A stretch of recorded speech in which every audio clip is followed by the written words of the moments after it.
What up? My name's Zoe and welcome to Saucy Cat. Now if you click this video, that must mean you like curry. If you don't, hopefully I can change your mind.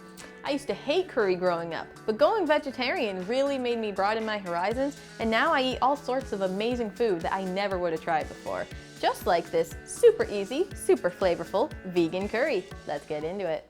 First things first, let's cut our veggies into bite-sized chunks. You can really do whatever veggies you prefer. However, I always make sure to have onion, sweet potato, cauliflower, and tomatoes. The cauliflower is a good solid base, and the sweet potato, onion, and tomatoes help deepen and enrich the flavor. I'm also going to throw in some broccoli and red bell pepper to give it some color. Keep the onion separate from the other veggies as we'll need it first. Let's mince up some garlic and ginger real quick, and now all our boring prep work is done. Grab a pot big enough for all of our veggies and drizzle in some olive oil. Once it's hot, throw in the onion and saute until the onion starts to brown slightly.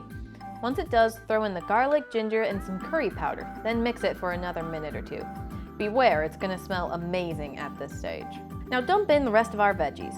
Give it a quick stir so it's dispersed a bit, and now for the rest of our saucy goodness. First, coconut milk, followed by a good hunk of red curry paste. Sprinkle in some salt and pour in some water. You'll need just enough water to cover most of the veggies, only about 1 or 2 cups. Now mix it really well. The biggest thing here is to get that red curry paste evenly spread out. Now bring it to a boil and then simmer for about 15 minutes. I cover it a bit with a lid to help get the veggies a bit softer. It's pretty much done at this stage except for a few taste tests. This is the time to throw in some more salt or curry powder if you feel it needs it.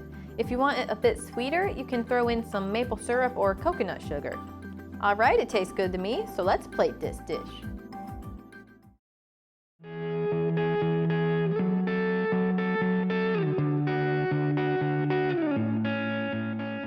Alright, let's dig in.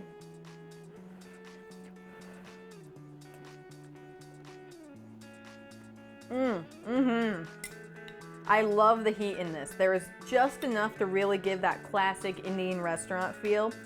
And the veggies, especially the sweet potato, are really standing out.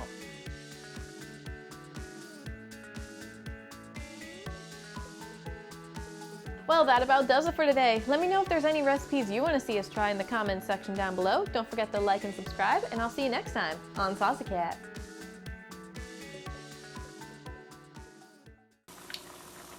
My spoon is too big. My spoon's too big. My spoon is too big. My spoon's too big.